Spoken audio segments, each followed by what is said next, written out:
Hello ছাত্ৰ-ছাত্ৰী সকল মই পদ্মেশ্বৰ আজিৰ এই ভিডিওটো দা মিলিছাৰ ইউটিউব চেনেললৈ সকলোকে ওয়েলকাম কৰিছো যি সকলে মোৰ চেনেলটো নতুনকৈ ভিজিট কৰিছে আৰু চেনেলটো এতিয়ালৈকে সাবস্ক্ৰাইব কৰা নাই তেন্তে চেনেলটো সাবস্ক্ৰাইব কৰি দিবলৈ নাপাহৰিব আৰু বলক আজিৰ ভিডিওটো দেৰি নকৰাকৈ আৰম্ভ কৰো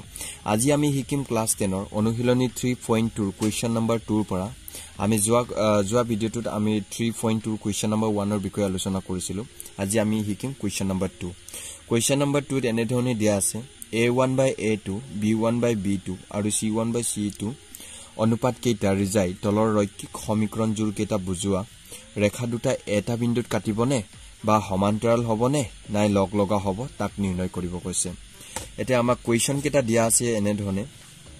5x - 4y + 8 = 0 আৰু 7x + 6y - 9 = 0 আনটো question 2 number 9x + 3y + 12 = 0 18x + 6y + 24 = 0 আৰু 3 নম্বৰ কোৱেশ্চনত দিয়া আছে 6x - 3y + 10 = 0 আৰু 3x - y + 9 = কিমান 0 এনে ধৰণে দিয়া আছে মই হেইখিনি কোৱেশ্চন কিনি সলভ কৰিবৰ কাৰণে মই ফৰ্মুলা কেইটামান লিখি লৈছো ফৰ্মুলা কেইটা এনেকুৱা ধৰণৰ 1 নম্বৰ দিয়া আছে A1 by A2 not equal B1 by B2 যদিহে A1 by A2 not equal B1 by B2 A1 by A2 ৰ মানটো যদি B1 by B2 ৰ মানৰ লগত নিমিলে তেন্তে ৰেখা দুটাই কি হ'ব এটা বিন্দুত কাটিব বুলি আমি ক'ব লাগিব ঠিক আছে একেদৰে 2 নম্বৰত A1 by A2 equal B1 by B2 অৰ্থাৎ A1 by A2 আৰু B1 by B2 ৰ মান মিলিব কিন্তু C1 by C2 ৰ মানৰ লগত হেই দুটা মান নিমিলিব তাক আমি কি বুলি কম সমান্তৰাল হ'ব বুলি কম তেনে একেদৰে 3 নম্বৰত যেটো নেকি সূত্ৰ আছে A1 by A2 equal B1 by B2 equal C1 by C2 তেন্তে তাক আমি ক'ব পাৰো যে অসীম সংখ্যক সমাধান অৰ্থাৎ হি হ'ব মিলা হ'ব তা মানে মিলি যাব অৰ্থাৎ লগ লগা হ'ব তো আমি প্ৰথম কোৱেশ্চনলৈকে আহিছো প্ৰথম কোৱেশ্চনত এনে ধৰণে দিয়া আছে 1 নম্বৰত 5x - 4y + 8 equal 0 কেটো 7x + 6y - 9 equal কিমান 0 ইয়াতে আমি এনেকৈ লিখিম ইয়াত a ৰ মান কি b ৰ মান কি c ৰ মান কি আৰু d তেনে ধৰে b1 ৰ মান কি বা b2 ৰ মান কি c2 ৰ মান কি এইখিনি আমি জানি ল'ব লাগিব ঠিক আছে অৰ্থাৎ হেই মানটো সোৱা 5 4 8 আছে হয় না নহয় ইয়াক আমি এনেকৈ লিখিব লাগিব যে a1x আৰু b1x plus b1y plus c1 একেদৰে আকৌ ইয়াতে a2x অৰ্থাৎ b2y আৰু c2 এনেকৈ মানখিনি থাকে অৰ্থাৎ a1x x ৰ লগত যি সহক লাগি থাকিব তাক আমি কি বুলি কম a ৰ মান তেন্তে a ইকুৱেল কিমান আছে 5 আছে a1 ৰ মান একেদৰে y অৰ্থাৎ y ৰ সহক যেটো জিমান লাগি আছে b1 মানে y ৰ লগত যি লাগি আছে তাক আমি কি বুলি কম b1 ৰ মান অৰ্থাৎ -4 ক আমি কি বুলি কম b1 ৰ মান বুলি কম -4 একেদৰে c1 ৰ মান হ'ব c1 লাষ্টত যেটো নেকি কোনো সহক নাই অৰ্থাৎ ধ্ৰুবক সংখ্যা হিচাপে থাকে তাক আমি কি বুলি কম c1 8 আছে ঠিক আছে একেদৰে a1 কিনি হৈ গল এতিয়া আমি কি লিখিম a2 বুলি কোৱাৰ লগে লগে দ্বিতীয়টো সমীকৰণত যি আছে এটো চাব লাগিব দ্বিতীয়টো যেটো ৰৈখিক সমীকৰণৰ তো x ৰ সহক যি আছে x ৰ সহক কি আছে 7 আছে তাক আমি a2 ৰ মান একেদৰে y ৰ সহক কি আছে 6 আছে তাক আমি b2 ৰ মান 6 আৰু নেক্সট ইয়াতে c1 ৰ মান আছে c2 ৰ মান আছে যেটো আছে -9 আমি এনেকৈ লিখিব লাগিব ঠিক আছে তো ইয়াতে আমি সূত্ৰটো জানিছিলো যে a1 by a2 equal 5 by কিমান পালো 7 a1 ৰ মান আছে 5 a2 ৰ মান কিমান আছে 7 একেদৰে b1 by b2 ৰ মানটো লিখো b1 ৰ মান আছে -4 আৰু b2 ৰ মান আছে কিমান 6 অৰ্থাৎ মানটো হ'বগৈ 2 -2 divided by 3 তাৰমানে 3 দুগুণ 6 বা 2 দুগুণ কিমান 4 সেম নাম্বাৰ 2 এৰে কাটিছো ঠিক আছে 2 দুগুণ 4 2 3 গুণ 6 ইয়াতে 2/3 পালো একেদৰে next Aman c1 by c2 আছে c1 by c2 অৰ্থাৎ 8 by কিমান 9 এটা চাওক আপোনালোকে a1 by a2 not equal b1 by b2 হল কিয় ইয়াত not equal বুলি লিখিলো চাওক যে a1 by a2 ৰ মান আছে 5/7 b1 by b2 ৰ মান আছে -2/3 মিলিছে জানো নাই মিলা ইয়াত 5/7 ইয়াত -2/3 মিলা নাই হয় নে নহয় আমি এনেকৈ লিখিম যে এতেকে ৰৈখিক সমীকৰণ দুজ ৰৈখিক সমীকৰণ সমীকৰণজোৰ কি হয় এটা যদিহে ইয়াতে প্ৰথমতে খাটে তেন্তে তাক আমি সূত্ৰটোত কি বুলি কৈছিলো এইটো সূত্ৰ আছিল a1/a2 not equal b1/2 তেন্তে ৰেখা দুটাই এটা বিন্দুত কাটিব ৰৈখিক সমীকৰণজোৰ কি হ'ব এটা বিন্দুত কাটিব ঠিক আছে প্ৰথম কোৱেশ্চনটোৰ এনসাৰটো এইটো এতিয়া আমি নেক্সট দ্বিতীয় কোৱেশ্চনলৈকে যাম দ্বিতীয় কোৱেশ্চনটো এনে ধৰণে দিয়া আছে 9x + 3y + 12 = 0 18x + 6y + 24 ইয়াত a1 ৰ মান কিমান আছে এইটো 9 আছে a2 এফালে b1 ৰ মান কিমান আছে 3 আৰু c1 ৰ মান কিমান 12 অৰ্থাৎ প্ৰথম লাইনটো a1 b1 c1 ৰ মান একেদৰে এইটো a2 b2 c2 অৰ্থাৎ a2 ৰ মান 18 b2 ৰ মান 6 আৰু c2 ৰ মান কিমান আছে 24 এটা a1/a2 অৰ্থাৎ 9/18 9 দুগুণ কিমান 18 1/2 পালো b1/b2 অৰ্থাৎ b1 ৰ মান আছে 3 b2 ৰ মান আছে 6 এন্তে 3 দুগুণ কিমান 6 অৰ্থাৎ 1/2 একেদৰে এফালে c1/c2 অৰ্থাৎ c1/c2 ৰ মান কিনি বহালো c1 ৰ মান কিমান আছে 12 c2 ৰ মান কিমান আছে 24 তেতে 2 বাৰং কিমান 26 একেদৰে 1 কিমান পালো 2 এটা চাওক ইয়াতে a1/a2 ৰ মান 1/2 b1/b2 ৰ মান 1/2 c1/c2 ৰ মান 1/2 গুটেই তিনিটা মানি মিলিছে হয়নে নহয় এই তিনিটা মান কিনি চাই লওক যদি এনেকৈ মিলে তেতিয়া আমি a1/a2 = b1/b2 = c1/c2 হয় গতিকে ৰেখা দুটা কি মিলি যাব বা লগালগ হ'ব বুলি কম যদি হে গুটেইখিনি ইকুৱেল হয় আপোনালোকে সূত্ৰখিনি ভালদৰে চাই ল'ব ঠিক আছে তো নেক্সট আমাৰ 3 নম্বৰ কোৱেশ্চনত আছে 6x - 3y + 10 = 0 আৰু 5x - y + 9 = কিমান 0 তো ইয়াতে a1 ৰ মান আছে 6 a2 ৰ মান আছে b1 ৰ মান আছে -3 আৰু c1 ৰ মান আছে কিমান 10 একেদৰে a2 ৰ মান আছে 2 আৰু b2 ৰ মান কিমান আছে ইয়াত একো নাথাকিলে y ৰ লগত সহ কিমান আছে 1 -1 আৰু c2 ৰ মান কিমান আছে 9 এটা a1/a2 a1 ৰ মান আছে 6 a2 ৰ মান আছে 2 2 3 গুণ কিমান 6 2 3 গুণ 6 এনেকৈ একেদৰে b1/b2 অৰ্থাৎ -3/-1 আছে মাইনাস কাটিলো তেন্তে 1 3 গুণ কিমান 3 পালো c1/c2 এতিয়া ইকুৱেল c1 ৰ মান আছে 10 c2 ৰ মান আছে 9 এতিয়া এইটো মিলা নাই হয় না নহয় তো ইয়াতে আমি a1/a2 ইকুৱেল b1/b2 অৰ্থাৎ a1/a2 ৰ মান আছে 3 b1/b2 ৰ মান আছে 3 এটা লাষ্টত আমাৰ c1/c2 ৰ মান 10 কিমান আছে 9 অৰ্থাৎ not equal a1/a2 equal b1/b2 এই দুটা মান মিলিছে কিন্তু লাষ্টটো মিলা নাই তো not equal c1/c2 গতিকে ৰেখা দুটা কি সমান্তৰাল হয় বুলি আমি গম পাইছো যদি আপোনালোকে ভিডিও কিনি চাই ভাল লাগিছে তেন্তে লাইক বা কমেন্ট কৰিব আৰু চেনেলটো সাবস্ক্ৰাইব কৰিব ঠিক আছে এটা নেক্সট আমি কোৱেশ্চন নম্বৰ 3 এনে ধৰণে দিয়া আছে a1/a2 আৰু b1/b2 আৰু c1/c2 অনুপাত কেইটা ৰিজাই নিৰ্ণয় কৰা তলৰ ৰৈখিক সমীকৰণ জোৰ কেইটা সংগত নে অসংগত এটা প্ৰথমটো কৈছিলে যে আমাৰ সমান্তৰাল অদ্বিতীয় সমাধান হয়নে মানে এটা বিন্দুত কাটেনে বা লগালগ হয়নে বা মিলি যায় তেনেকৈ আমাক সুধিছিলে 2 নম্বৰ কোৱেশ্চনত কিন্তু এই কোৱেশ্চনটোত আমাক সুধিছে সংগত নে অসংগত প্ৰথমতে আমি জানিব লাগিব যে সংগত কাক কয় বা অসংগত কাক কয় জানোৱা হক ঠিক আছে তো a1/a2 not equal b1/b2 অৰ্থাৎ হেইটোক আমি কৈছিলো যে প্ৰথমটো 2 নম্বৰ কোৱেশ্চনত কি এটা বিন্দুত কটাকটি কৰে তাৰ মানে এটা বিন্দুত কাটে হয় না নহয় তাৰ মানে অদ্বিতীয় সমাধান আছে যত নেকি সমাধান থাকে তাক আমি সংগত বুলি কম আৰু যত সমাধান নাথাকে তাক কি বুলি কম অসংগত ইয়াৰ a1/a2 equal b1/b2 not equal c1/c2 ইয়াক আমি সমান্তৰাল বুলিও কম নাইবা সমাধান নাই ইয়াৰ কোনো সমাধান নাথাকে তাক আমি কি বুলি কম অসংগত বুলি কম যাৰ সমাধান নাই তাক অসংগত যাৰ সমাধান থাকে কি সংগত এটা a1/a2 equal b1/b2 equal c1/c2 ইয়াক অসীম সংখ্যক সমাধান আছে হয়নে নহয় তাক আমি কি বুলি কম সংগত বুলি কম তো ঠিক আছে তেন্তে প্ৰথম কোৱেশ্চনটো আমি চাও প্ৰথম কোৱেশ্চনত এনে ধৰণে দিয়া আছে 3x + 2y equal 5 আৰু 3x - 3y equal 7 তো আমি ইয়াত a ৰ মানটো কিমান পাইছো a1 ৰ মান পাইছো আমি 3 আৰু a2 ৰ মান b1 ৰ মান পাইছো 2 আৰু একেদৰে c1 ৰ আমি মান পাইছো কিমান 5 ঠিক আছে তো এক্স্যাক্টলি একেদৰে তাৰ মানে b1 ৰ a1 এইটো a2 ৰ মানটো আমি পাও 2 আৰু b2 ৰ মানটো আমি পাইছো -3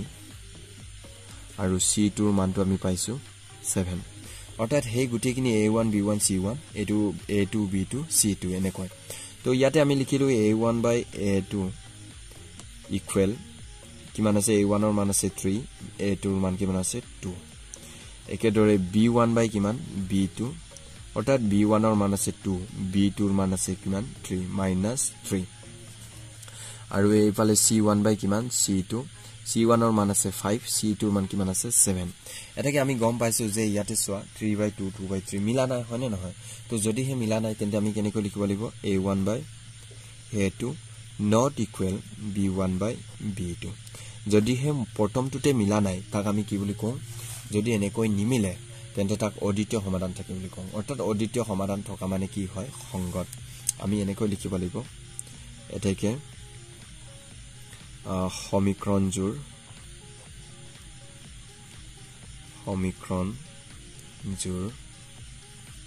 সংগত বুলি কম যেহেতু ইয়াৰ কি আছে অদ্বিতীয় সমাধান আছে হয়নে যদি হে অদ্বিতীয় সমাধান হয় তেন্তে তাক কি বুলি কওঁ আমি সংগত বুলি কওঁ যদি সমাধান না থাকে তেন্তে কি বুলি কওঁ অসংগত বুলি কওঁ ঠিক আছে তো নেক্সট 2 নম্বৰ কোৱেশ্চনটো আমি 2 নম্বৰ কোৱেশ্চনত এনে ধৰণে দিয়া আছে 2x - 3y = 8 আৰু 4x - 6y = কিমান 9 a1 ৰ মান 2 তাৰপিছত b1 ৰ মান -3 আৰু c1 ৰ মান কিমান 8 একেদৰে এটো a2 c2 a2 b2 আৰু c2 অৰ্থাৎ a2 ৰ মান আছে 4 b2 ৰ মান আছে -6 আৰু c2 ৰ মান আছে 9 এটা আমি এটো কেনেকৈ কৰিম সো a1 by a2 অৰ্থাৎ a1 ৰ মান আছে 2 a2 ৰ মান আছে 4 অৰ্থাৎ 2 দুগুণ কিমান 4 আমি কি পালো ওপৰত দেখুন না থাকিলে 1/2 পালো exactly b1 by b2 ৰ মান b1 ৰ মান আছে -3 b2 ৰ মান আছে -6 -3 divided by -6 মাইনাস কাটি দিলে 3 ৰা আমি দুবাৰ কাটি দিলো 3 দুগুণ 6 ওপৰত দেখুন না থাকিলে কি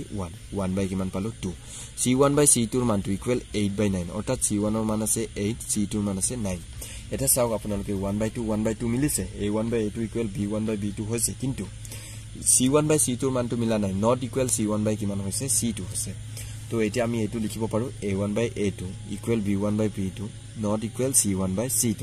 তেন্তে ৰেখা দুটা সমান্তৰাল গতিকে কি হ'ব অসংগত তাৰ মানে ইয়াৰ যদি ৰেখা দুটা সমান্তৰাল হয় তাৰ কোনো সমাধান নাথাকে যদি সমাধান নাথাকে তেন্তে তাক আমি কি বুলি কওঁ অসংগত বুলি কওঁ একেদৰে নেক্সট 3 নম্বৰ কোৱেশ্চনটো আমি চাওঁ 3 নম্বৰ কোৱেশ্চনটো এতিয়া লিখিম ঠিক আছে 3 নম্বৰ কোৱেশ্চনৰ কাৰণে a1 ৰ মান আছে 3 by কিমান 2 আৰু b1 ৰ মান আছে আমাৰ 5 by কিমান 3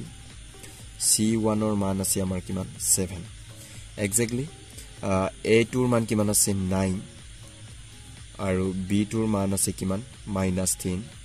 আৰু c2 ৰ মান কিমান আছে 14 আমি এটো কাটিব চেষ্টা কৰিম ঠিক আছে a1 ৰ মান আছে আমাৰ কিমান ইয়াতে আমি এনেকৈ লিখি ললো a1 by a2 equal to ইয়াতে সক a1 ৰ মান আছে 3/2 a2 ৰ মান আছে কিমান 9 যদি আমি ইয়াক লুঠিয়াই দিও 3/2 পালো 9 ৰ তলত একো না থাকিলে 1 যদি হৰণ হৈ থাকে হৰণক যদি আমি পূৰণ কৰিব বিচাৰো তেন্তে ইয়াৰ উলুটাটো হয় 1 ওপৰত যাব তলত কি আহিব 9 3 গুণ কিমান 9 অৰ্থাৎ ওপৰত 1 পৰিব তলত 2 3 গুণ কিমান হ'ব 6 ঠিক আছে একেদৰে আকৌ আমি b1 by b2 কৰিব লাগিব b1 ৰ মানটো আমাৰ আছে কিমান 5/3 আৰু b2 ৰ মান আছে -10 ইয়াকো আমি কাটিব চেষ্টা কৰিম ঠিক আছে তো ইয়াতে আমি 5/3 লিখি লম 5/3 লিখাৰ পাছত আমি পূৰণ লিখিম 10 ৰ তলত একো না থাকিলে 1 ইয়াক যদি আমি উলুঠাই দিও তেন্তে 1 ওপৰত যাব তললৈ 10 আহিব ঠিক আছে 5 দুগুণ কিমান 10 ইয়াতে আমি মাইনাস চিহ্ন বহাব লাগিব যেহেতু 10 ৰ আগত মাইনাস আছিল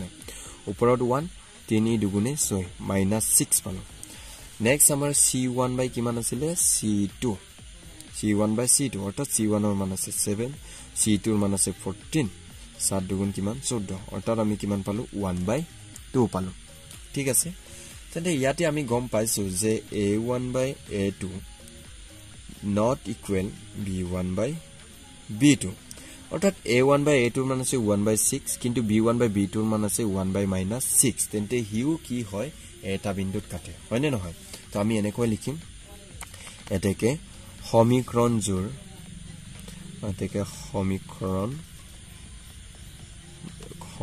জোৰ আমি কি লিখিম সংগত যেহেতু ইয়াৰ কি আছে সমাধান আছে কি সমাধান আছে অদ্বিতীয় সমাধান আছে ঠিক আছে যদি অদ্বিতীয় সমাধান থাকে বা অসীম সংখ্যক সমাধান থাকে তেতিয়া কি সংগত এটো কি হয় সংগত হয় নেক্সট 4 নম্বৰ কোৱেশ্চনটো চাব 4 নম্বৰ কোৱেশ্চনত আছে 5x - thrice y = 11 আৰু -10x + 6y = -22 এটা 4 নম্বৰ কোৱেশ্চনৰ প্ৰথমতে আমি এনেকৈ লিখিব লাগিব ইয়াত a1 ৰ মান কিমান আছে a1 ৰ মান আছে 5 a1 ৰ মান কিমান 5 আৰু b1 ৰ মান কিমান আছে -3 আৰু c1 ৰ মান কিমান আছে 11 ঠিক আছে একেদৰে a2 ৰ মানটো আছে -10 আৰু b2 ৰ মানটো আছে 6 আৰু c2 ৰ মানটো আছে আমাৰ কিমান -22 এটা আমি ইয়াক এনেকৈ লিখিম a1/a2 অৰ্থাৎ a1 ৰ মান 5 / 10 5 দুগুণ কিমান 10 তাৰ মানে ইয়াতে মাইনাস আছিল তো ইকুৱেল 1 কিমান 2 অৰ্থাৎ চিহ্নটো কি হ'ব -1 কিমান পালো 2 একেদৰে b1/b2 ইয়াৰ মান আমাৰ -3 / কিমান আছে 6 3 দুগুণ 6 ইকুৱেল আমি 1 / কি লিখিম 2 চিহ্নটো কি মাইনাস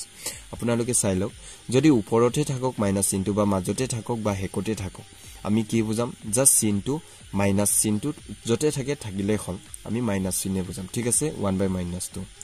একেদৰে c1 কিমান c2 পালো c1 ৰ মান 11 / -22 ইয়াক যদি কাটো 2 এ কাৰণ কিমান 22 অৰ্থাৎ 1 কিমান পালো -22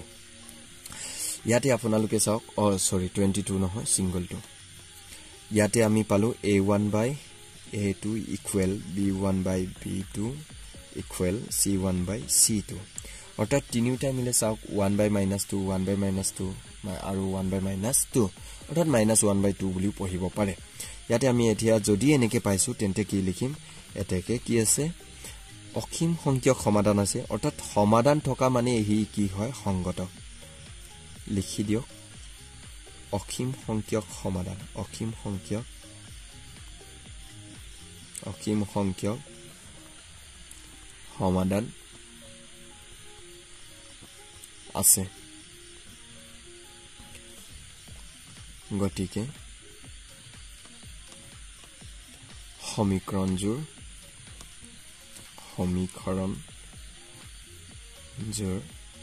সংগত সমীকৰণজোৰ কি হয় সংগত হয় ঠিক আছে নেক্সট কোৱেশ্চনলৈকে গৈছো নেক্সট কোৱেশ্চনৰ যেটো নেকি 5 নম্বৰ কোৱেশ্চনটো চাওক 5 নম্বৰ কোৱেশ্চনত আছে 4/3x + twice y = 8 একেদৰে twice x + thrice y = কিমান আছে 12 তো ইয়াত a1 ৰ মান কিমান আছে 4/3 আৰু b1 ৰ মানটো আছে 2 আৰু c1 ৰ মানটো কিমান আছে 8 একেদৰে a2 ৰ মানটো আছে আমাৰ 2 আৰু b2 ৰ মানটো আছে 3 একেদৰে c2 ৰ মানটো আমাৰ কিমান আছে 12 তো আমি এনেকৈ লিখিম a1/a2 = a1 ৰ মান 4/3 all divided by কিমান 2 ইয়াক যদি আমি 4/3 লিখো পূৰণত দিও তেন্তে তলত 1 আছে 1 টো ওপৰত যাব তললৈকে 2 যাব যত হৰণক যদি পূৰণকে লিখা হয় তেন্তে উলুটা হয় ঠিক আছে 2 দুগুণ কিমান 4 অৰ্থাৎ এইটো আমাৰ ওপৰত 2 হ'ব তলত কিমান হ'ব 3 হ'ব ঠিক আছে ইয়াতো আমি 2/3 পালো b1 ৰ মান আছে 2 b2 ৰ মান আছে 3 একেদৰে c1 কিমান c1 ৰ মান আছে 8 আৰু c2 ৰ মান আছে আমাৰ কিমান 12 অৰ্থাৎ আমি কাটিব পাৰো যে 2 4 গুণ 8 3 4 গুণ 12 গুটিখিনি মিলিছে হয় না নহয় তো a1/a2 =